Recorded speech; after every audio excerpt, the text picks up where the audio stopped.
It was my 22nd birthday when I heard the news. Expecting a happy birthday call, I was surprised to see the tears in my father's eyes. "It's about your grandfather," he told me. His name was Sherman Jubelirer. He was 93 years old. When I heard the news, I wasn't sitting in a college classroom, the place he hoped I'd be. I was in Guatemala, about to head out to spend time volunteering at a permaculture research farm. Fleeing violence and persecution in Russia and Poland, my Jewish ancestors, a generation before my grandfather, immigrated to the United States in the late 1800s. Then, as a young man, my grandfather fought the Nazis in Germany in World War II. He proudly told me that he operated the largest cannon in the US military arsenal. He returned home with a Bronze Star Medal for his service and earned an MBA from Harvard University on the GI Bill when the war was over.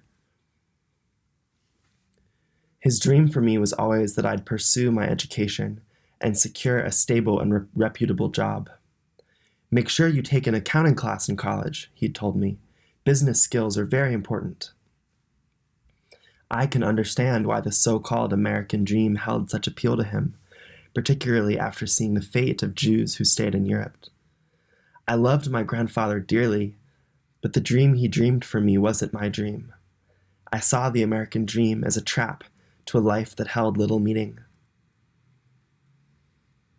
Before I left school to travel in Central America, I lived a busy, fast-paced life in Boston. Never enough time to get it all done. The urgency of climate change was on my mind so often as I'd race through the streets on my bike. I was working on a campaign to get my university to divest their endowment holdings from the largest fossil fuel companies, the ones digging up all the oil, coal, and gas that were creating the climate crisis that threatens my generation. But something didn't feel right to me. My mind churned with doubts and worries. Is the work I'm doing making a difference? Why am I here? I feel so burned out, but I can't give up. Where do I find the strength to keep going? I feel like I'm pretending to be someone I'm not.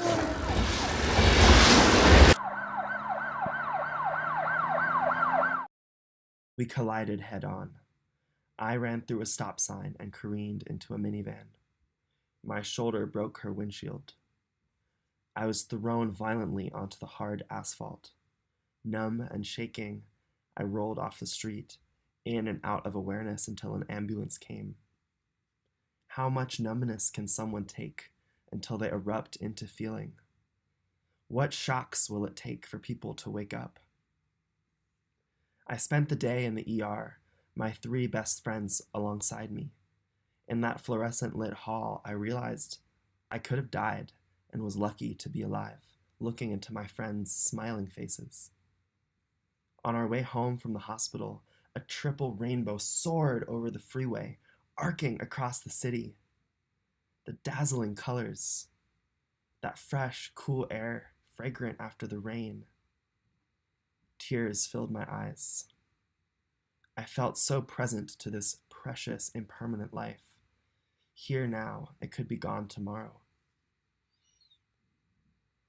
I was no longer willing to live a story that wasn't mine. My work around climate change activism had led me to question the underlying values of capitalism and the basic assumptions of Western industrialized culture. I no longer wanted to go about social change from a place of fear and franticness. I saw that it wasn't working.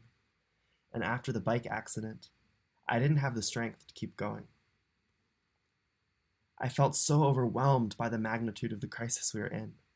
I longed to leave this elite school that was grooming me for a life of business as usual.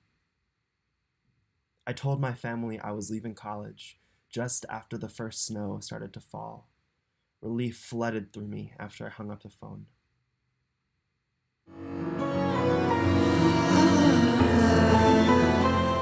"Grandpa, you're not with us now. I think about you often. I love you.